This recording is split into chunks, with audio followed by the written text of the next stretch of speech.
हम ही सही है इस पूरे मामले पर?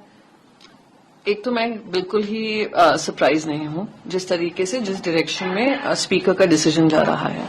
दूसरा, बचपन से हमने ये कहावत सुनी थी, वही होता है जो मंजूर खुदा होता है। रिपब्लिक है देश के, फिर कहा गया वही होता है जो मंजूर कॉन्स्टिट्यूशन होता है। 2014 के बाद से एक नई परंपरा शुरू हुई है, वही होता है जो मंजूर अमित शाह और नरेंद्र मोदी होता है। और वही हम एक्शन में देख रहे हैं महाराष्ट्र में, जिस तरीके से निर्णय लिए जा रहे हैं।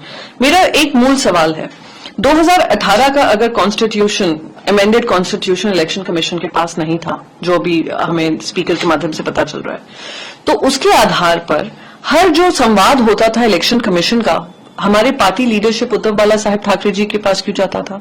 अगर आपके पास रिकॉर्ड नहीं था, जो सारे एबी फॉर्म्स जिसपे ये सारे गद्दार 40 लोग लड़े हैं, वो एबी फॉर्म्स पार्टी पक्ष प्रमुख ने साइन किए थे, वो कैसे मान्य हो गए?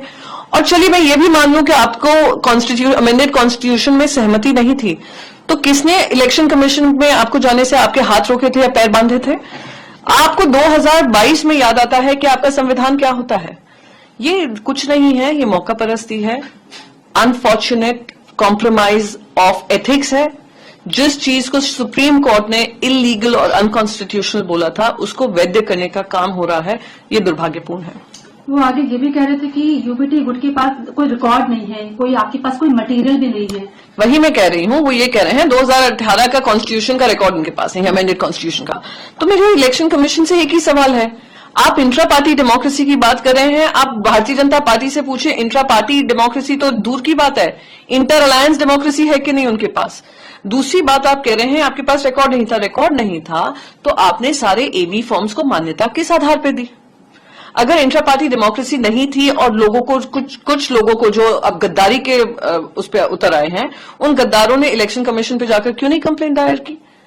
तो अब आकर कहना, तो ये कुछ सवाल, कुछ बेसिक सवाल जो होते हैं वो दिमाग में आते हैं। पर मैं फिर भी कहूंगी, ये निर्णय से जनता का जो मूड है, जो जनता देख रही है किस तरीके से नाइंसाफी हुई है, जिस तरीके से एक पार्टी को तोड़ा गया है, आप मान लो ये हो गया है कि आपके घर में चोरी होती है, आप पुलिस स्टेशन जाकर कहते हैं मेरे घर में चोरी हुई है, आप उनको ये बोल देते हैं, पुलिस ये कह देती है कि ये चोरी जो हुई है, जो चोरी का सामान है, वो चोरों को बिलोंग करता है, जो ओरिजिनल ओनर है उसको नहीं।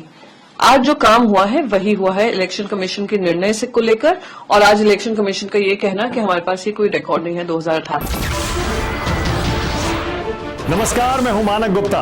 अगर आपको हमारा ये वीडियो पसंद आया हो तो इसे लाइक और शेयर जरूर करें, और हाँ, हमें सब्सक्राइब और फॉलो करना ना भूलें ताकि आप देश और दुनिया की कोई खबर मिस ना करें।